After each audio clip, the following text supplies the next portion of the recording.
السلام علیکم ورحمۃ اللہ وبرکاتہ۔ اعوذ باللہ من الشیطان الرجیم، بسم اللہ الرحمن الرحیم۔ آغاز ہوتا ہے رکوع نمبر 6 کا، اور سورۃ الانفال کی آخری رکوع چل رہا ہے اور آیت نمبر 70 ہے۔ ہم نے سورۃ الانفال کے اندر ہر چیز جنگ بدر کے بارے میں اللہ تعالیٰ نے جو بیان فرمائی، بڑی تفصیل کے ساتھ پوری منظر کشی جو اس سورہ کے اندر کی گئی جنگ بدر کے اندر کے بارے میں، اتنی ڈیٹیل سے اللہ تعالیٰ نے اس کے بارے میں بیان فرمایا کہ ایسا محسوس ہوتا ہے کہ جیسے ہم نے خود اس کی اپنی آنکھوں سے اس کو دیکھا ہو اور ہم نے اس کا مشاہدہ کیا ہو۔ اب اللہ تعالیٰ نے حتیٰ کہ مسلمانوں کے دلوں کی کیفیت بھی بیان فرما دی۔ اللہ تعالیٰ نے جو ان کی تربیت کی، جس طرح سے ان لوگوں کو جنگ کرنا تھا، اللہ تعالیٰ نے جس جگہ پر جس مقام پر مسلمان تھے اس جگہ کا بھی بیان کر دیا، جس جگہ پر کافر تھے اللہ تعالیٰ نے ان کا بھی بیان فرما دیا۔ اللہ تعالیٰ نے ان کی جس طرح سے مدد کی فرشتوں سے، اللہ نے وہ بھی بیان فرمائی، اور اللہ نے ان کو یہ بھی سکھا دیا کہ کس طرح سے تمہیں جنگ کے میدان میں ان کو مارنا ہے اور کہاں کہاں پر ان کو زخم دینے ہیں۔ پھر رب کائنات نے ان لوگوں کے بارے میں بھی بیان فرما دیا جو قیدی بن کر نبی اکرم صلی اللہ علیہ وآلہ وسلم کے پاس آئے تھے۔ اب ان لوگوں کے بارے میں جنہوں قیدی بن کر آئے تھے، اس رکوع کا آغاز انہی لوگوں کے بارے میں بیان کیا جا رہا ہے، اور وہ سارے لوگ جو ہجرت کر کے آئے، جو صحابہ کرام تھے، اور جو مشقتیں انہوں نے سہیں، جو انہوں نے تکلیفیں سہیں، جو قربانیاں دیں، اللہ تعالیٰ نے ان ساری چیزوں کو اب اس آخری رکوع کے اندر وائنڈ اپ کر رہے ہیں۔ اس سارے کے سارے معاملے کو اللہ تعالیٰ اس آخری رکوع کے اندر وائنڈ اپ کر کے اس کو کمپلیٹ کر رہے ہیں۔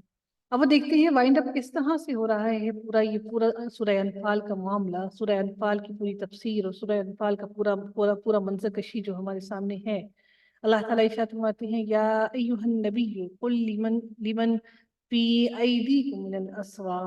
اے نبی کریم صلی اللہ علیہ وآلہ وسلم اپنے ہاتھ تلے کی قیدیوں سے کہہ دیجئے، یعنی کہ وہ قیدی جو جنگ بدر میں قید ہو گئے تھے، آپ کے پاس آ گئے تھے، ان سے کہہ دیجئے کہ اللہ تعالیٰ تمہارے دلوں میں نیک نیتی دیکھے گا۔ کیا دیکھے گا؟ ان یعلم اللہ فی قلوبکم خیرا،